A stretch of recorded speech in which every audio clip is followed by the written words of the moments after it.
কাছের এবং দূরের সকল শিক্ষার্থীকে অভিনন্দন জানিয়ে আজকে আমরা ষষ্ঠ শ্রেণীর প্রথম অধ্যায়ের 1-6 23 নম্বর অঙ্কটি করতে যাচ্ছি। প্রিয় বন্ধুরা, নিশ্চয়ই আপনারা ভালো আছেন, সবাই সুস্থ থাকবেন, সুন্দর থাকবেন, কোভিড-19 থেকে নিজেকে দূরে সরিয়ে রাখবেন এবং নিয়মমাফিক স্বাস্থ্যবিধি মোতাবেক চলাফেরা করবেন। আসুন আমরা আজকের ক্লাসে ফিরে যাই। আব্দুর রহমান একজন ব্যক্তি তার সম্পত্তি এত অংশ 0.125 অংশ স্ত্রীকে দান করলেন।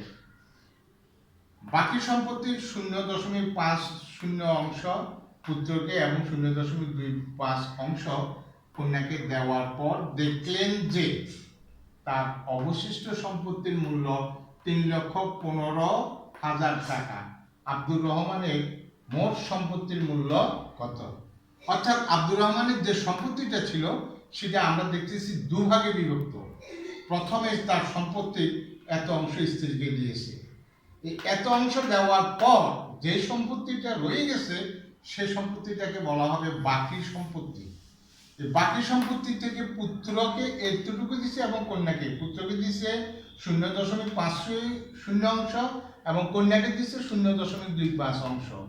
এই দুটোকে দেওয়ার পর তিনি দেখলেন অবশিষ্ট সম্পত্তি অর্থাৎ বাকি সম্পত্তির থেকে এই সম্পত্তিটুকু দেওয়া হয়ে গেছে, তারপরে যেটা রয়েছে তার মূল্য হয়েছে 3,15,000 টাকা।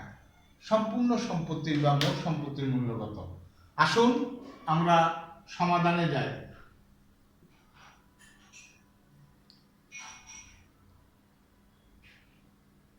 সমাধান মনে করি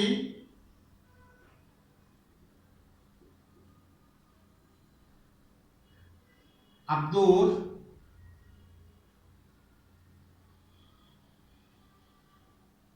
রহমানের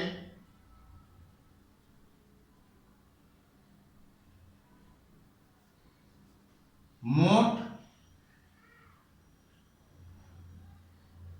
সম্পত্তি সমান ক। তিনি স্ত্রীকে দান করলেন।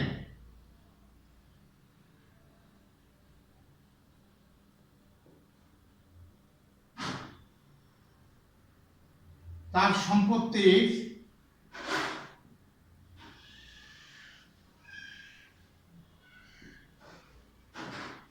0.125 অংশ।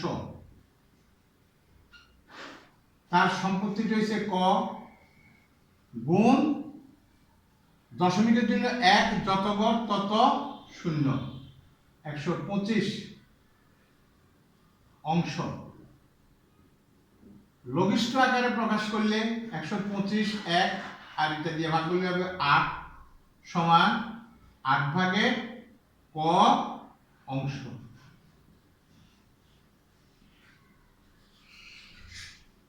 স্ত্রীকে দান করার পর তার বাকি সম্পত্তি কতটুকু রয়েছে? সুতরাং বাকি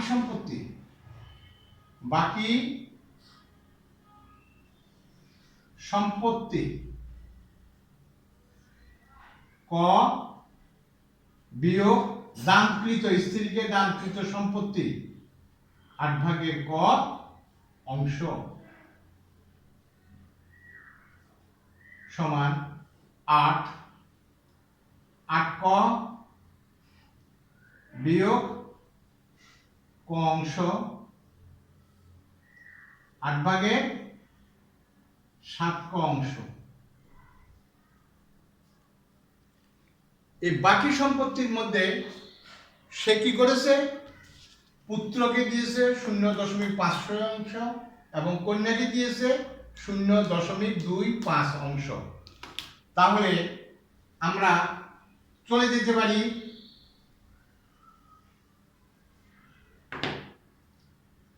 তিনি পুত্র এবং কে কন্যা কন্যাকে দেন সমান বাকি সম্পত্তির বাকি সম্পত্তি 0.50 যোগ 0.25 অংশ।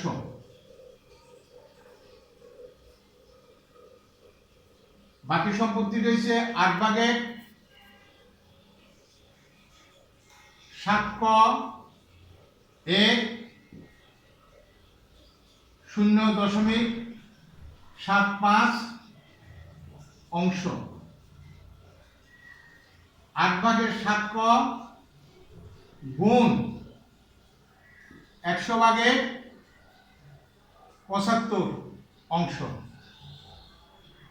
সমান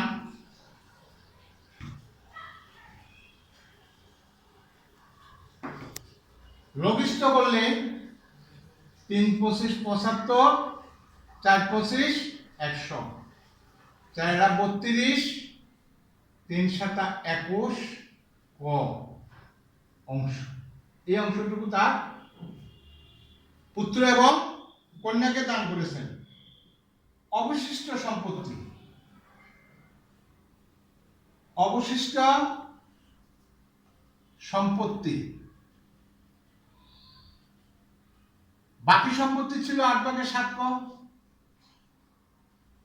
সেখান থেকে পুত্র এবং কন্যাকে দিয়েছে 32 ভাগের কত 21 ক, 21 ক।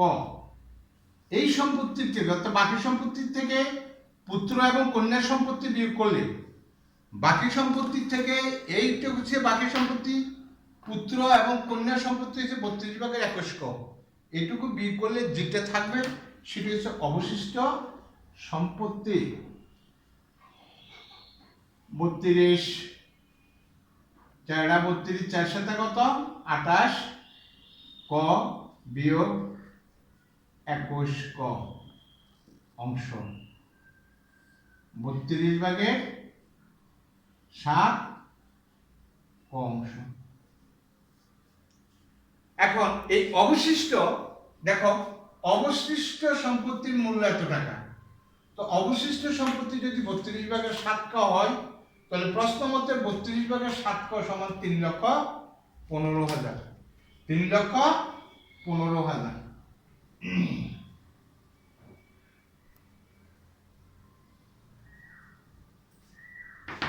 প্রশ্ন মতে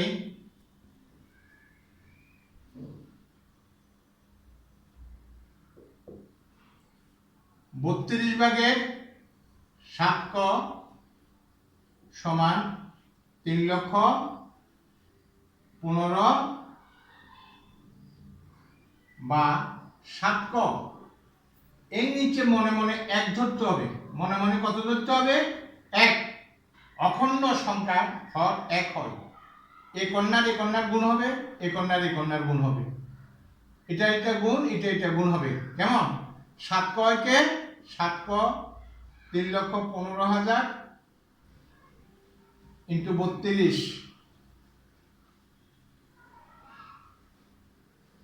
বা ক সমান 3,15,000 গুণ 315।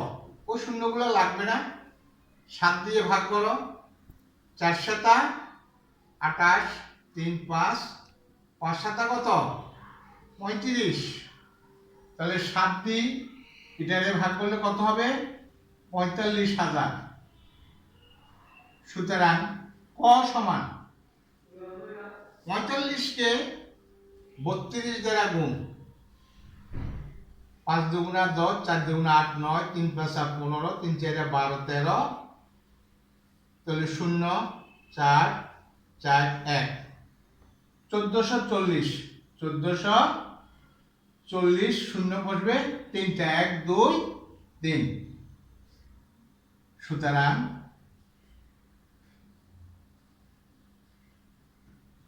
তার সম্পত্তির মোট মূল্য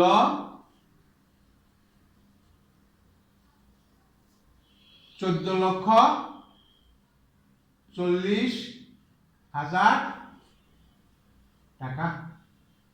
উত্তর 14,40,000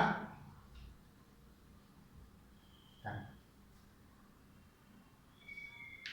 আশা করি তোমরা সকলে আমার এই অঙ্কটি বুঝতে পেরেছ। এই অঙ্কটিকেই সৃজনশীল পরবর্তীতে করাবো। তো সৃজনশীল যখন করাবো তখন এটার ভিন্ন ভিন্ন অংশ বের করে তোমাদেরকে দেখাবো। আশা করি তোমরা অঙ্কটি প্র্যাকটিস করবে, ভালোভাবে প্র্যাকটিস করে অঙ্কটি তোমাদের আয়ত্তে নিবে। সবার কাছে আবারও একটা কথা বলবো, তোমরা যদি আমার এই কমন স্যার এমএসএসে গিয়ে আমার এই অনুষ্ঠানটাকে সাবস্ক্রাইব করবে এবং লাইক দিয়ে কমেন্টস দিয়ে সেটাকে জানালে আমি আগামীতে তোমাদের জন্য আরো সুন্দর সুন্দর অঙ্ক নিয়ে উপস্থিত হব। সকলকে ধন্যবাদ।